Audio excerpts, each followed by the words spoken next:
एक राज्य में एक रानी रहती थी। वह बहुत ही बदसूरत थी। सब कोई उसके रूप को देखकर डरते और कहते, ये कौन है, इतनी डरावनी, हमारी रानी नहीं बनने के लायक है। उसे सब कोई धुतकारता। वह बेचारी अंदर ही अंदर टूट चुकी थी। अब पर क्या करे कि उसका निखार ही ऐसा था, बदसूरत, जो कोई भी देख लेता डर जाता।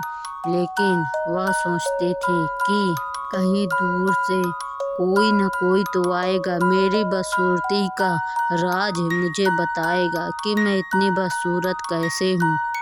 आइए जानते हैं अब यह इतनी बदसूरत क्यों है। कुछ समय पहले की बात है, जब इसके पिताजी एक शादी के लिए एक जगह रानी देखने गए थे। वहाँ एक रानी बदसूरत थी और उसे देखकर इन्होंने कहा था कि तुम इतनी बदसूरत हो कि मैं तुमसे विवाह नहीं कर सकता। मैं कितना सुंदर हूँ और तुम कितनी बदसूरत, अपने रूप को कभी देखा है जो मुझसे विवाह करने चली हो। वह अपना अपमान सहन न कर सकी और उसने अपने प्राण त्याग दिए। छुरी से अपना गला काट लिया और अपने प्राण वहीं त्याग दिए और कह कर गई कि तुम्हारी पुत्री भी तुम्हें इसी तरह बदसूरत होगी।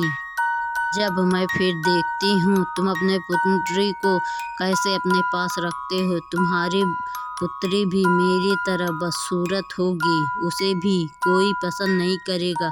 जैसे तुमने मेरी बेइज्जती की है, हर कोई उसे भी धुतकारेगा। यही वजह है रानी की बदसूरती की।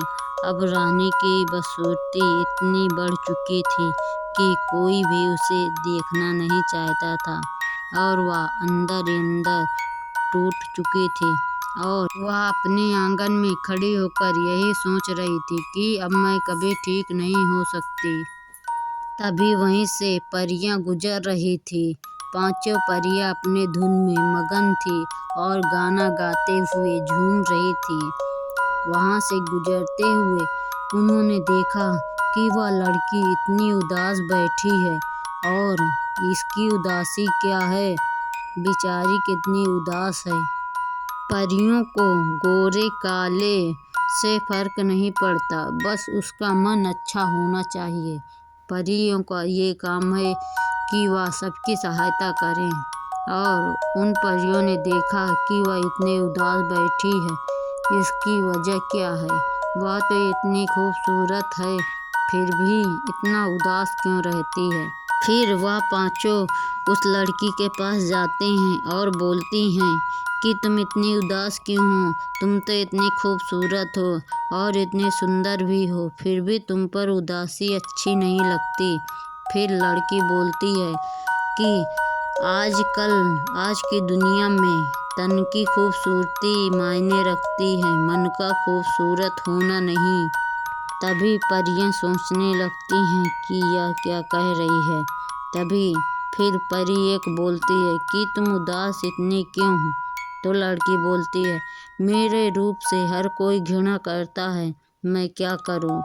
मेरा रूप ऐसा है कि कोई भी मुझे राज में देखना नहीं चाहता, पसंद तो दूर की बात है।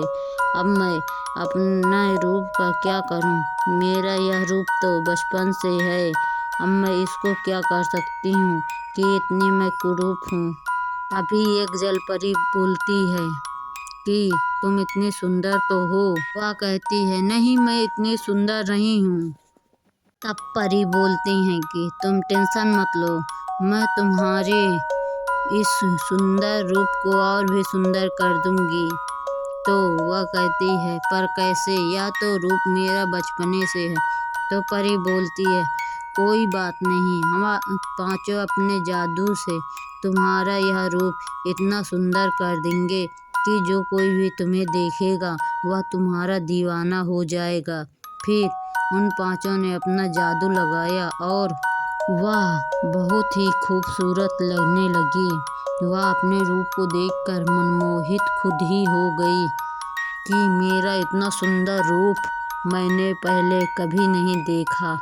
वह अपना रूप देखकर बहुत ही खुश हुई। पांचों जल परियां भी बहुत खुश हुई। वह इतनी सुंदर लग रही थी मानो कि कयामत ढाएगी और उसके आगे इस राज्य में क्या इस दुनिया में भी कोई नहीं था।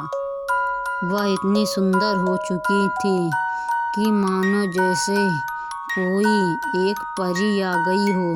परियों की तरह उसके पंख थे और उसकी सुंदरता जैसे कोई जादू से भरा एक सुंदर सा मुखड़ा, और जो कोई भी अब देखता वह मनमोहित हो जाता। फिर अब उसके पिताजी भी देखकर उसे बहुत ही खुश होते हैं और कहते हैं यह चमत्कार कैसे हुआ। तो बोलती है कि कुछ जल परियों ने मुझे इतना सुंदर बना दिया है। तो वह कहती है अच्छा। अब राज के लोग भी उसे देखते तो बहुत ही खुश होते और उसकी तरफ आकर्षित होते।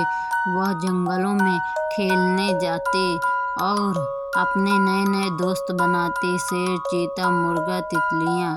वह क्योंकि परियों के जादू से सुंदर हुई थी तो सब कोई उसे परियों की देवी कहता था। तो वह बहुत ही सुंदर लगने लगी थी। अब वह जंगलों में खेलती और अपनी जीवन जीती, खुश रहती। अपने जीवन में हर खुशी अब वह महसूस करती और सभी की भी सहायता करती। सुंदर होने के बावजूद भी उसने अब घमंड नहीं किया। इसीलिए कहते हैं कभी किसी से मजाक नहीं उड़ाना चाहिए। वह सुंदर हो या काला हो, मन की खूबसूरती देखनी चाहिए। अब राजा ने मन की खूबसूरती न देखी होती, चेहरे की खूबसूरती न देखी होती तो मन से देखा होता तो आज उसके बेटी को इतना दुख न झेलना पड़ता, ना उसके बेटी को यह श्राप मिलता, ना उसे इतना दुख होता। Happy ending.